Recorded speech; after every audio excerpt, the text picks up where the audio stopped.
Revelation 22, verse 1-5, the beginning. Eden restored.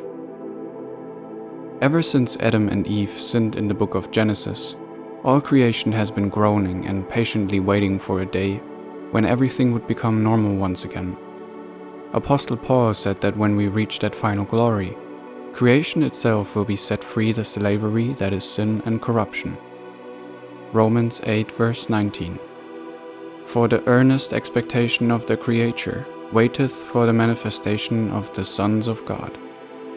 Romans 8, verse 21-22. Because the Creator itself also shall be delivered from the bondage of corruption into the glorious liberty of the children of God.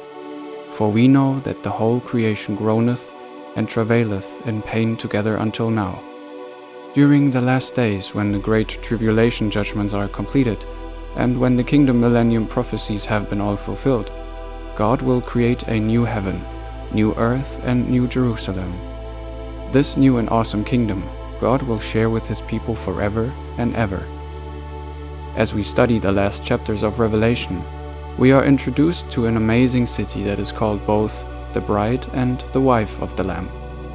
And I saw a new heaven and a new earth, for the first heaven and the first earth were passed away, and there was no more sea.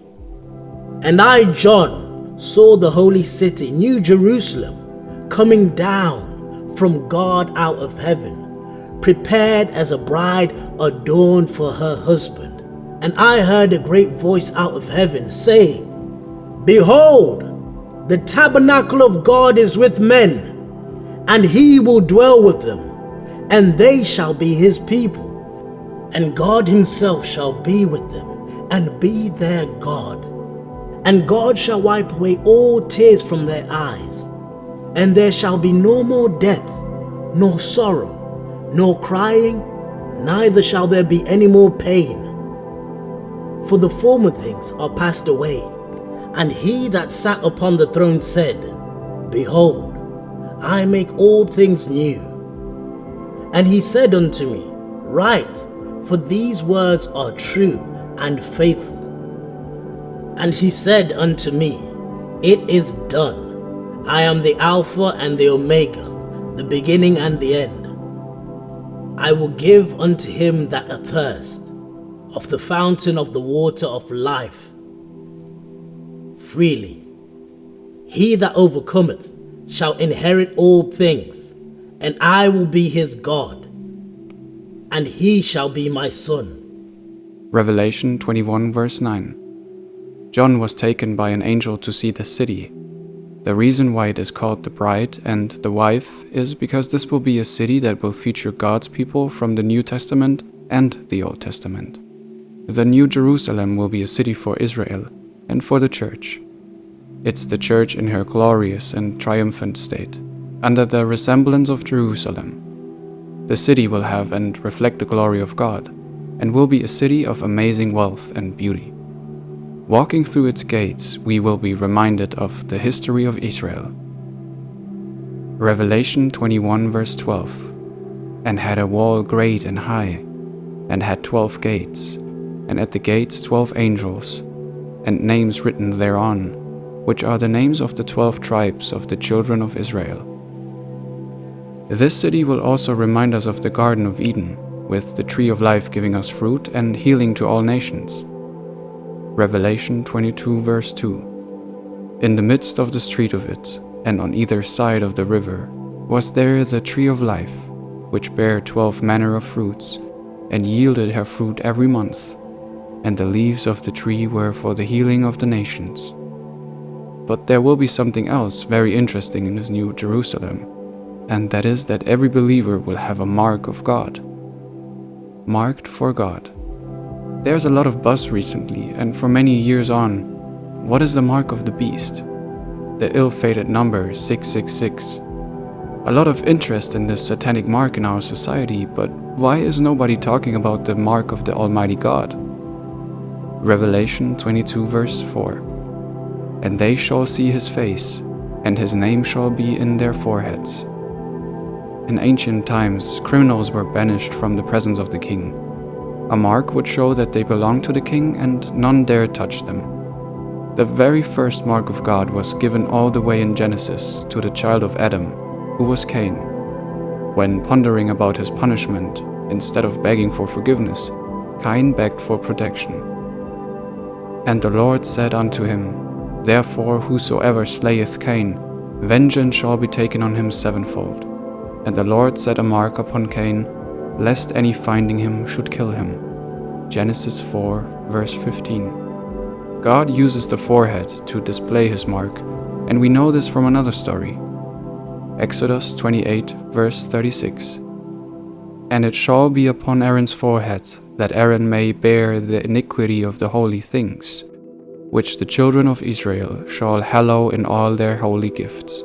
And it shall be always upon his forehead, that they may be accepted before the Lord. No human being can see God and live. We should die if we see God. That is because God is perfect, and human bodies are not designed to be in presence of such glory.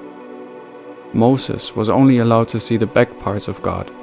I'm not sure what exactly that means, but Moses saw the back parts of God, and we are told that when he did, his face was so bright that when he came down the mountain, he had to put a veil over his face for several hours or days until the glory went away. Our human bodies are not designed to be in the presence of God's glory face to face. But it is amazing indeed that the person that has this mark of God can see his face. Will it not be wonderful someday when we see God's face, because it's something that no one could ever do in the past? And to even see Jesus' face. Remember when John saw Jesus in Revelation 1 verse 17, fell at his feet as dead. There is a glory about God that our minds cannot fully comprehend.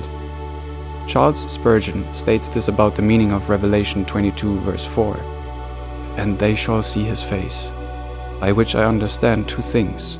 First, that they shall literally and physically, with their risen bodies, actually look into the face of Jesus.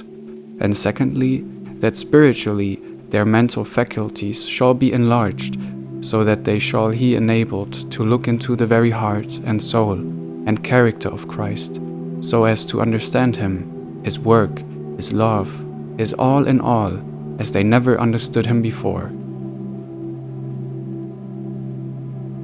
But I want you to close your eyes for a second and just imagine the feeling you will have when you finally see God and Jesus. No words can describe how wonderful and afraid and moved we will be when we see him. This is what happened when John saw Jesus in Revelation 1 verse 17. And when I saw him, I fell at his feet as dead. But he laid his right hand on me, saying to me, Do not be afraid. I am the first and the last. Before Jesus left this earth, he promised to prepare a special place for those who love him. John chapter 14. Let not your heart be troubled. You believe in God, believe also in me. In my Father's house are many mansions. If it were not so, I would have told you. I go to prepare a place for you. And if I go and prepare a place for you, I will come again and receive you to myself, that where I am, there you may be also. And where I go, you know, and the way you know. Bit by bit, God's people received biblical progressive revelations to gain an even clearer picture of our heavenly home. In the final heavenly revelation, Jesus spoke to his disciple John in a vision in what we now call the book of Revelation, giving him as much detail as man's finite mind could actually take. Since then, Christians everywhere have wondered how this new heaven and new earth would be, where there will be no more death, nor sorrow, nor crying, nor pain. Often when people enjoy to talk about life after death, they realize that there is not so much that we know. We can compare ourselves to two infants inside their mother's womb, discussing the nature of their future life. This is the difference between what we know today and how we will understand in heaven what it really means to share in God's glory. As Christians today, we know it is indescribable, and therefore we can rejoice, because heaven will be even greater than our wildest imagination. When life becomes unbearable, let's never forget that the best is yet to come. Make sure you subscribe to the new Lion of Judah prayer channel click the link in the description.